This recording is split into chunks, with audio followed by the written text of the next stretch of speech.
നമസ്കാരം. വാർത്താ സന്ധ്യ ആരംഭിക്കുമ്പോൾ ആദ്യം നോക്കാം പ്രധാന വാർത്തകൾ. കർണാടക മുഖ്യമന്ത്രിയായി സിദ്ധരാമയ്യ. പങ്കിടൽ വ്യവസ്ഥയില്ല. DK ശിവകുമാർ ഏക ഉപമുഖ്യമന്ത്രി. സത്യപ്രതിജ്ഞ ശനിയാഴ്ച. നാളികേരം മുടച്ചും പടക്കം പൊട്ടിച്ചും ആരാധകരുടെ ആഘോഷം.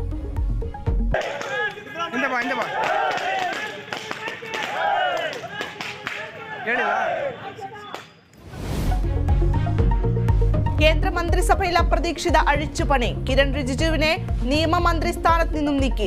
അർജുൻ റാം മെഘ്വാൾ പുതിയ മന്ത്രി. മാറ്റത്തിന് കാരണം ജഡ്ജി നിയമന തർക്കമെന്ന സൂചന. ജല്ലിക്കെട്ട് നിയമം ശരിവെച്ച് സുപ്രീം കോടതി. തമിഴ്നാട് മഹാരാഷ്ട്ര സർക്കാരുകളുടെ നിയമ ഭേദഗതി അംഗീകരിച്ചു. ജല്ലിക്കെട്ട് സംസ്കാരത്തിന്റെ അവിഭാജ്യ ഘടകമെന്നും കോടതി. എറണാകുളത്ത് പട്ടാപ്പകൽ KSRTC ബസ്സിൽ നഗ്നതാ പ്രദർശനം.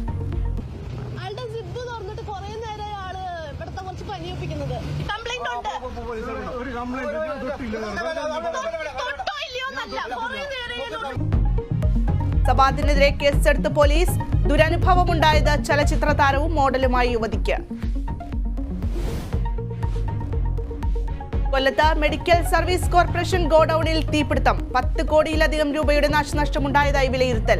അന്വേഷണം ആരംഭിച്ച അഗ്നിശമന സേന വിഭാഗം.